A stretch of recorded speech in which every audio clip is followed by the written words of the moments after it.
Imagine alguém ter nas mãos a cura definitiva para uma crise global, mas bem no momento mais crítico essa pessoa escolhe permanecer escondida numa província rural. E o pior, a própria família acusa essa pessoa de covardia, exigindo que ela vá para os holofotes, sabe? Mostrar para todo mundo o que sabe fazer. É um cenário muito tenso. Exatamente, esse é o cenário tenso, bizarro e incrivelmente profundo que a gente vai investigar nesse mergulho de hoje. E indo direto ao ponto, a gente encontra isso logo nos 2 primeiros versículos do capítulo 7 do Evangelho de João. A Bíblia não perde tempo com floreios, ela nos joga direto numa zona de perigo mortal. O texto bíblico diz que Jesus estava caminhando pela Galileia e evitava deliberadamente a Judéia, e o motivo, é bem direto. Os líderes judeus queriam matá-lo, e tudo isso com a festa dos tabernáculos se aproximando. Pois é. E o que torna essa análise tão rica é que, à primeira vista, parece só um relato de viagem. Mas quando a gente olha com cuidado, não se trata de um recuo por medo, sabe? Se a gente olhar o contexto bíblico um pouquinho antes, lá no capítulo 5, a Escritura apresenta que essa fúria toda das autoridades ganhou força porque Jesus curou um paralítico. E isso num sábado. Ah, o tanque de Betesda. Isso, no tanque de Betesda.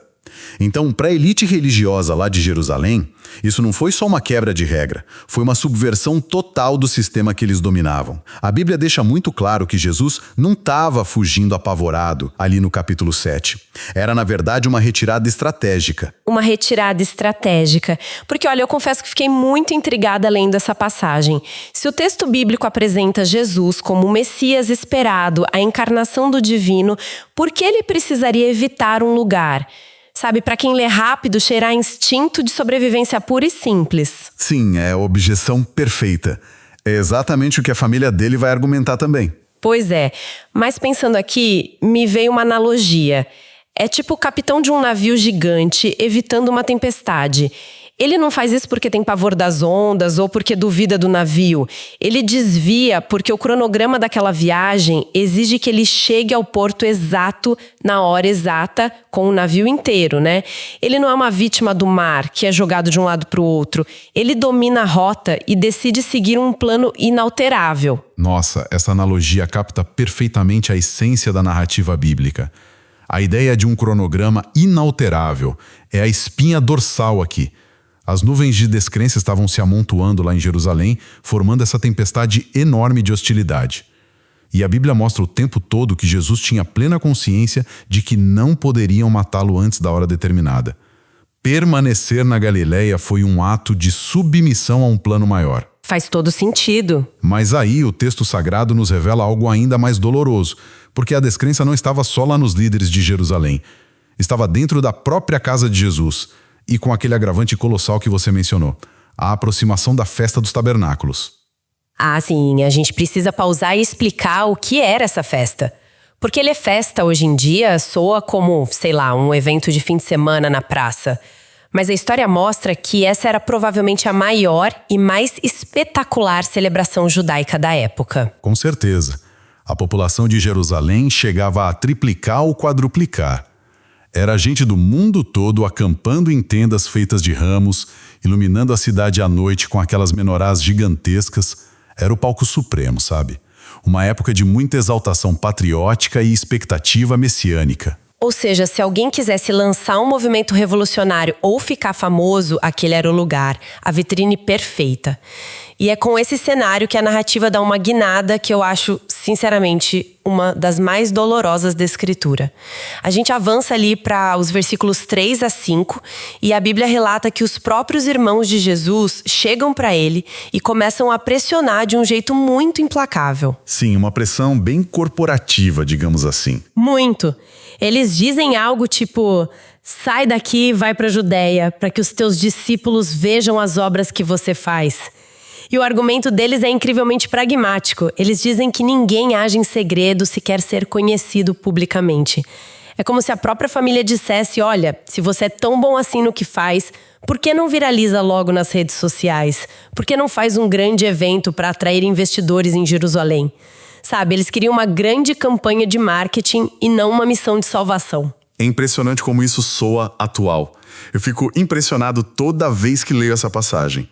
Porque a ironia cruel aí é que os irmãos não estão pedindo para ele parar de fazer milagres. Eles estão dizendo que a estratégia de publicidade dele é péssima. Exato! Por que curar gente em aldeia pequena se os holofotes estão lá em Jerusalém, né? Justamente.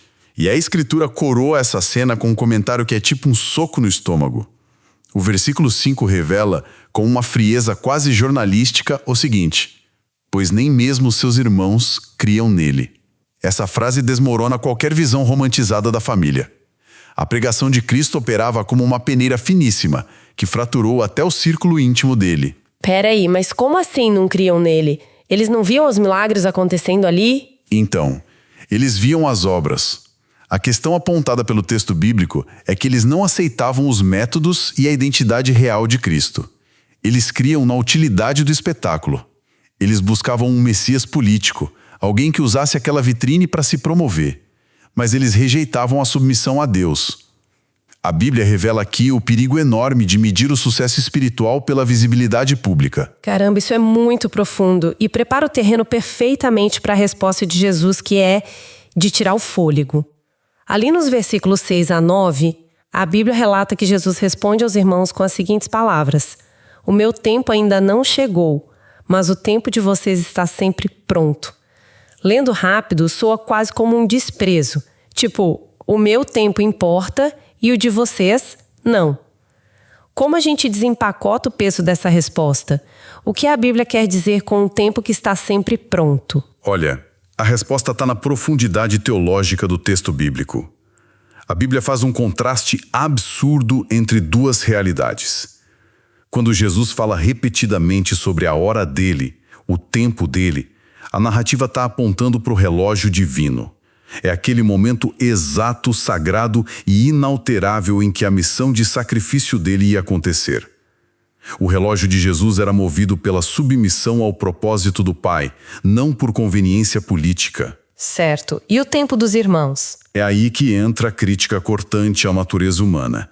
Dizer que o tempo deles está sempre pronto significa que a agenda deles era perfeitamente flexível. E por quê? Porque no fundo carecia de um propósito eterno.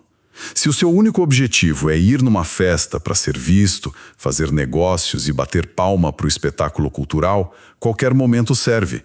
A Bíblia explica isso logo depois, mostrando Jesus declarar que o mundo não pode odiar os irmãos, mas odeia a ele. O uso da palavra mundo aí não é a natureza nem o planeta, né? Não. A Escritura descreve aí o mundo como o sistema organizado da sociedade que vive na indiferença a Deus. Essa engrenagem que só valoriza o poder e a aparência. O texto bíblico ensina que os irmãos de Jesus operavam em sincronia perfeita com esse sistema. Como eles não desafiavam as coisas erradas desse mundo, não existia atrito. Mas a luz que Cristo carrega expõe a sujeira das obras do mundo. Por isso, o ódio contra ele. Nossa, isso é de uma clareza chocante.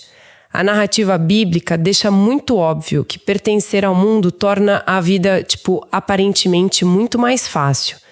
A sua agenda fica super flexível, você não entra em conflito com as expectativas da sociedade, mas o custo disso é aterrador.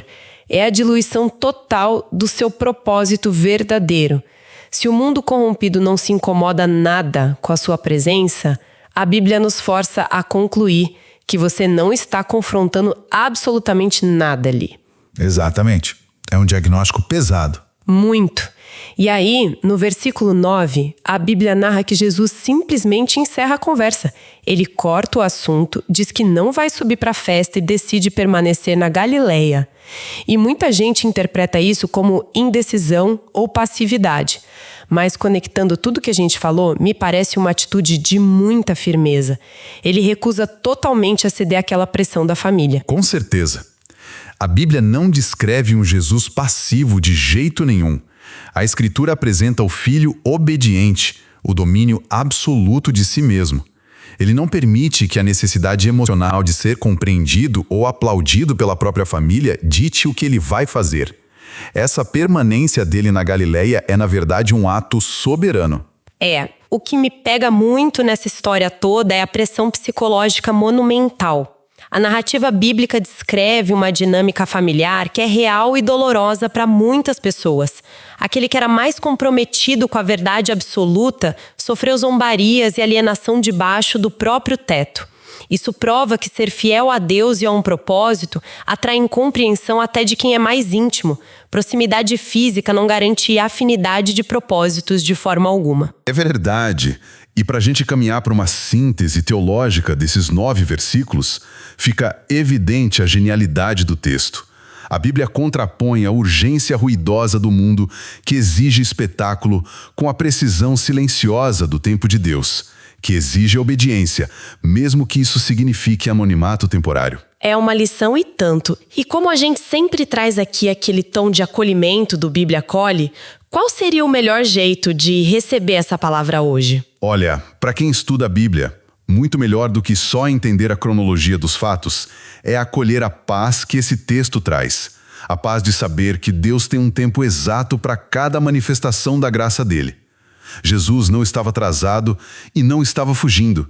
O texto sagrado nos garante que ele estava no centro exato da vontade do Pai. Exatamente. 9 versículos que desconstroem completamente a nossa obsessão por imediatismo.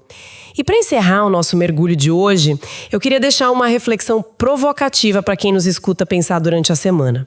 A Bíblia nos confronta hoje com uma escolha muito clara. A agenda do mundo está sempre pronta, sempre disponível, exigindo que a gente se promova o tempo todo. Mas o relógio de Deus exige paciência e obediência profunda.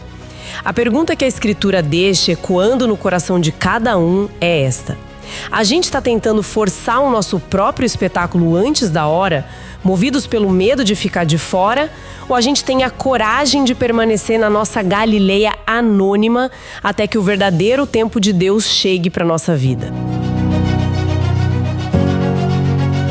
Texto e produção Douglas Vieira. Música de Sergio Prosverini por Pixabay. Faixa Snowy Peaks. Bibliografia. Comentários expositivos Hernandes Dias Lopes, editora Agnos. Comentário bíblico Matthew Henry, editora CPAD. Antigo e Novo Testamento interpretado versículo por versículo Russell Norman Champlin, editora Agnos. Charles Spurgeon, Os Tesouros de Davi, editora CPAD.